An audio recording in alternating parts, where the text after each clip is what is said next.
Let me show you in 2 seconds flat why the rich get richer and the poor get poorer. I call it the success cycle. Real fast. Draw yourself 4 squares, put them up on the screen here. You'll see, as I do this, take a quick look. You'll notice you've got the word potential up in the left-hand square. Up in the right-hand square is the word action. Bottom right is the word results.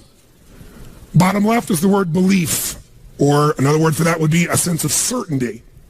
Potential, action, belief, results. And notice there's arrows in a clockwise fashion where they just keep feeding each other over and over and over again.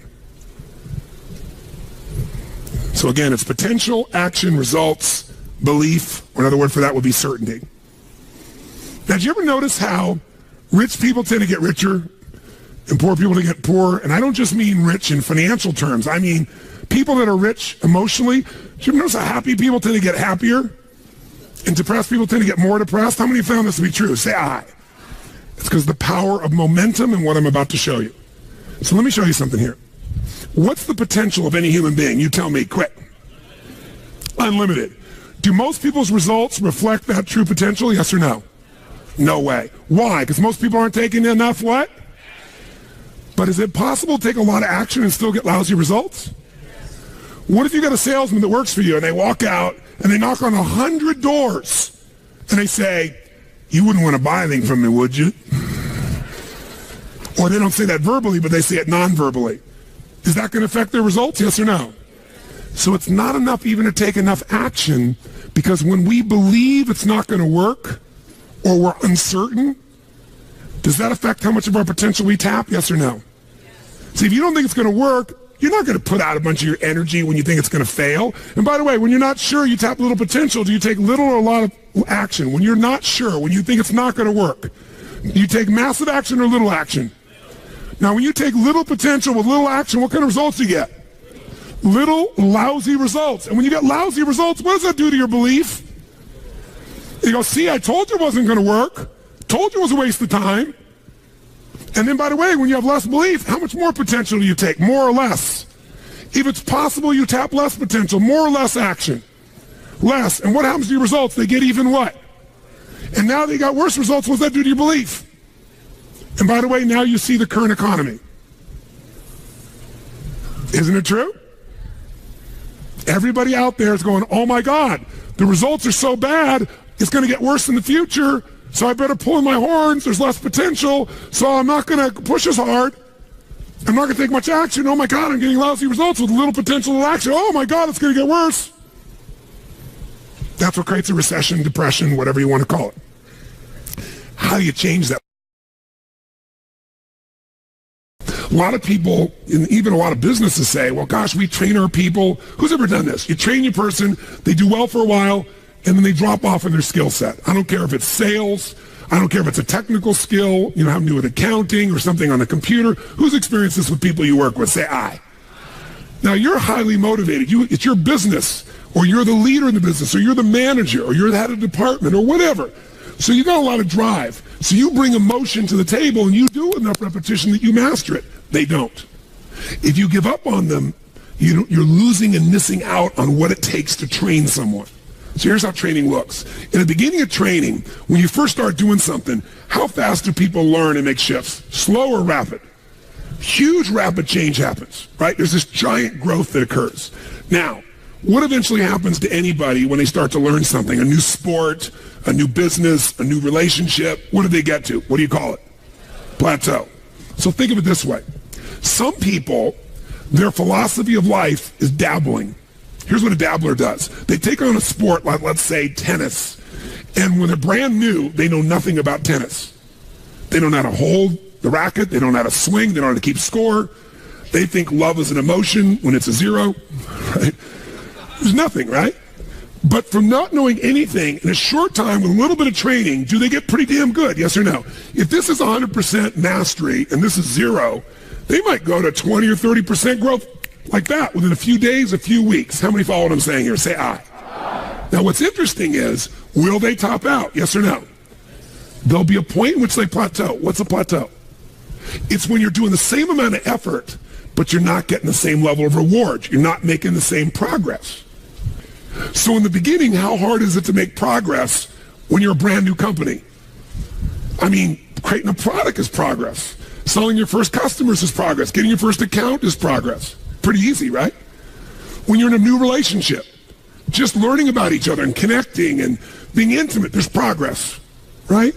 In playing tennis, taking up a sport, there's so much progress. But in every human being's experience, there's a point where you're working just as hard, but not making so much progress, and people don't like that. That's why I told you this. And what some people do at that point, if they're a dabbler, they decide to quit. This is obviously the wrong job for me. This is obviously the wrong sport.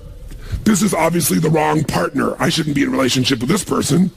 The minute they get to a point where they're not being fed, their ego is not being fed, they're not growing, they quit. And so if this was, for example, a dabbler who was in a position of tennis, they might quit tennis and now they say, you know what, I'm not a tennis player, I'm going to do racquetball. And they get so excited about racquetball because like, oh, this is cool, look at this. Because within a few days, what happens if everybody? They start from zero and what happens? Lots of what? Tell me, lots of progress, which feels really good, really fast. They didn't know how to racket. They didn't know how to turn. There were walls all around them and a ceiling. In a few days, bam, they're smashing off the back wall and the side wall. They're doing things Z's. And I mean, it's really cool. Plus, they get a new outfit and stuff, so they look cool. They got goggles. They join a new club. There's all this progress and stuff. So guess what? Grow, grow, grow, grow, grow. Everything's great, great, great, great, great. But eventually, who knows what happens? Eventually, they hit a plateau. And guess what? Rather than training themselves further for mastery, what do? They say it's the wrong sport. I shouldn't do this. I shouldn't be a racquetball player. And if I was going to show you as an example, you grab this real quick. If they've gone out and they've made all this progress, they're real happy. They go, go, go. They're growing, growing, growing. Boink. They hit this plateau. Wrong sport. Not a tennis player. Go up like this. Boink, racquetball. All of a sudden, working hard, not getting the result. Wrong thing. Wrong relationship. Wrong job. Wrong mission. So then they go out and play golf and they go, boom. They don't even get the progress. And they go, I didn't need to use the F word that many more times in my life, right? You know, different piece. Now, that's what a dabbler does. And by the way, dabblers by their nature are unhappy. Think about this. Even with all the economic challenges that exist, most people in North America, for sure, have a better quality of life than 95% of the planet. 95% of the planet is living on what? How much? 2/3 of the planet, I should say, is living on $2 a day. Your worst nightmare is somebody else's greatest dream. Most of the planet's greatest dream. Your idea of economic downfall is somebody's dream. That's the truth. And so what happens, though, is, would you agree we have more choices, more freedoms, more opportunities today than any time in human history, yes or no? Yes. Are most people's happy? Is their happiness tied to the quality of life they really have? Because we're a world now that's shallow.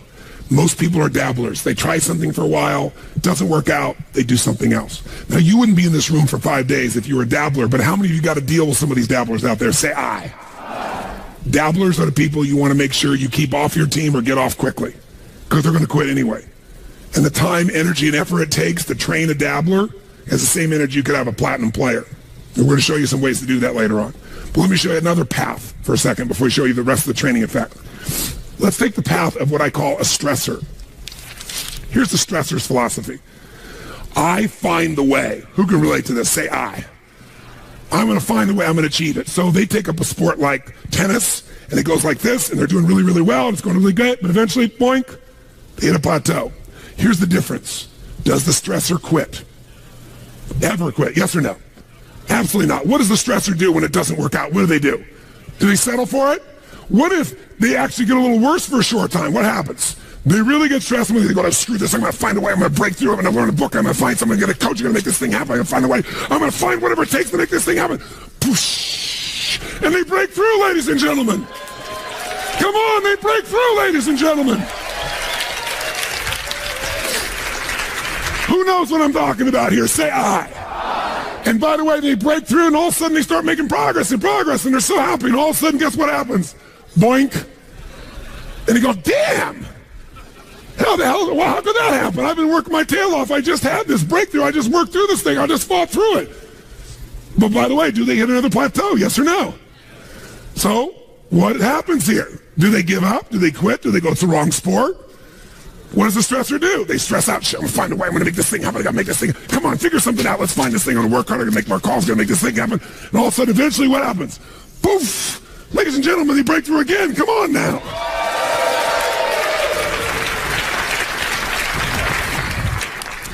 And by the way, they eventually get where they want to be. The problem is they're so stressed out by the time they get there, they're so exhausted, they can't enjoy it. Every person in this room who described failure described it for the following reasons. And I gave all the reasons. Time, money, network we don't have, people we don't have, not the right management, not the right people, right? We don't have the resource. And they went through this whole thing. I said, with all these things, not of Supreme Court justices, what they all have in common is you're all saying we didn't have the resources to succeed. Money is a resource. Time is a resource. Technology is a resource. People is a resource. Experience is a resource. Supreme Court justices are so many resources, right? And they all agreed. I said, here's the only problem. I said, in my experience, and you correct me if you're wrong, and I want an honest answer. When we get out of ourselves and we look at human beings and their ability to succeed or fail, how many people you've ever met who did not have the resources and they beat somebody who had all the resources? I said, resources, when you look at the most powerful and effective people in history, were never the problem. They didn't have the resources, but they got them. How do people get resources when they don't have them? The answer is they're resourceful. The ultimate resource is resourcefulness. That's what makes someone successful. And here's what's great about resourcefulness. Who has it within them? Who? Who? Every human being. But the question is whether you access it or not. Now, strategic innovation is different than just constant, never-ending improvement. Constant, never-ending improvement is a very, very important principle. If you're not constantly improving, you're definitely going to be passed up by your competition. But if you're thinking about strategic innovation, what it really means to me is rewriting the rules for competition within an industry, within an area. When you change how people compete, when you change the rules, you take over that industry. You shift completely the game. So in my industry, the vast majority of people spoke and still do for 1 to 3 hours, which many of you yesterday wish I was one of those people. But that's usually it, because what it was is about inspiration, right? It's inspire people. And what happened for me is 90% of them are an hour or 90 minutes. And I was like, it's wonderful. That's a useful tool. But, you know, inspiration is like motivation. Motivation's nice, and it's like a bath. You know, it doesn't last, but you still take a bath every day. But my view was, how do I get people into immersion? How do I put people in an experience where their life really changes? And so I changed the game, and people never even considered saying, we're going to do 3 or 4 days and nights where you're going to go 50 hours. No one will sit there. They won't sit for a 3-hour movie that someone spent $200 million on. But I changed the game. I changed the rules, because once people got the result, even if in the beginning it was tough on them, by the end, the level of transformation was so huge, it changed the rules, it changed the game, it changed the size, it gave me a brand, it let me dominate an industry. Because when people walk up to me throughout my life, the number one phrase, you can see me anywhere in the world, a dozen times a day, not in a seminar, I mean just walking around, is, oh my God, Tony Robbins, you changed my life. It's like, I always say, you changed, but thanks for the credit, I'm glad I helped. But they'll say that like clockwork, every single time. That's different than I like your product. That's different than I enjoyed your seminar. You changed my life. That changes the rules for competition. That created a different way of competing. Now, I didn't do it to compete. I did it because my passion was I love people, and I don't want them just to be inspired for the moment. I want to make sure they really have the tools, the skills, the ability, the shift that creates a lasting change in their life. And I wouldn't settle for anything less. So you don't have to do it to compete. You strategically innovate because you're obsessed with meeting the needs of your clients. Is it the single most important skill in life? We hate the word selling, so I'll give you a word that it really is that doesn't have the negative connotation. It's the word that all leaders have. What would that word be? Influence. What changes companies is leaders. The only way to change a company is leadership. If I want to change a company that I own and I want to make a shift in that company, the number one thing I'm going to do is shifting leadership. That might be taking leaders to a different level. That might bring new leaders in. That might be new leaders of new voices with new perspectives, with new skill sets, new directions. But we need to take things to another level. Leaders solve problems and leaders maximize resources. If you're going to solve problems, you can't do it yourself. It would have already been solved. You have to get others to help you to do it. That requires influence. True? If you're going to get people to maximize resources, that requires influence. If you're going to get people to partner with you, provide you resources, capital, suppliers, anything, that requires influence. If you're going to have an impact on your kids or your community or the world, that requires influence. There is no more important skill of leadership than influence. And yet most of us think of it like selling, and as a result, we don't master influence. So I'm not here today to try and get you to become a master of influence in 45 minutes or so am I chatting with you here because we have so many of the speakers. This is the area of life I am most focused on. Because I know that if you can't influence, you can't lead. But if you can influence powerfully, intelligently, with integrity, there's no limit to whatever you can envision and what you can make real. And if your influence becomes not just you as the influence, but you're able to influence systems, people, company, culture. If you can turn other people into influencers, now whatever you vision about can be made into reality. And so as a skill of influence, we got to ask ourselves, how many agree leaders are what change companies? Raise your hand if you agree with that. Say aye. Aye. And leaders' number one skill is influence. If you agree, say aye. Aye. But then the question becomes, how do you influence? If I can be part of what helps you, but you do the major work or you make the final thing, you're going to own it more. So what I would do with people is I'd say, simple. Here's your problem. I want you to write down what the problem is and describe it in 2 sentences max. This is your memo. 2 sentences, crystal clear that anybody will understand it. If you have to write more than 2 sentences, you have to tell them a paragraph, the question doesn't work. It has to be maximum of 2 sentences, ideally 1, so crystal clear anybody can understand it. That's number 1. So you write that down. You write down, define the problem with precision. Describe the problem or the request. And sometimes it's not a problem, sometimes it's a request. Can we turn the air conditioning up? Can we turn it down? Can we have lunch at whatever time? Can we do this? Can we do that? Whatever the request may be. So they write it down.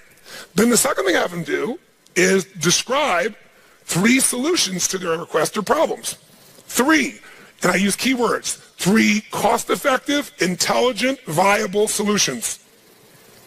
Might be viable, time viable, resource viable, whatever the case may be, viability. So what are 3 intelligent, practical, viable solutions that you believe we can implement, to solve this or to meet this need? By the way, why do I have them come up with 3? Someone tell me why. 1 choice is no choice. 2 choices is a dilemma. Until you have 3 choices, you're not at choice.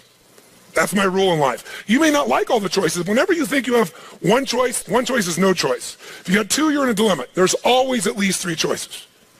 Plus, I'm making that person become a problem solver. If I solve the problem, they'll just have a new problem for me to solve. But if I can teach them to be a problem solver, the game changes. How many follow? Now, sometimes this is less efficient, but with a mass audience, it was very efficient. And then they turn that in, and then I then have a choice. I can now respond back by saying, circle, I accept your request, or I think solve the problem, we'll do it with your number 1. Or I could modify it, I'm willing to do that, but I think we need to do this and this is the way to do it. Or I could reject it and tell them why. And then we'd have this communication. It was very efficient.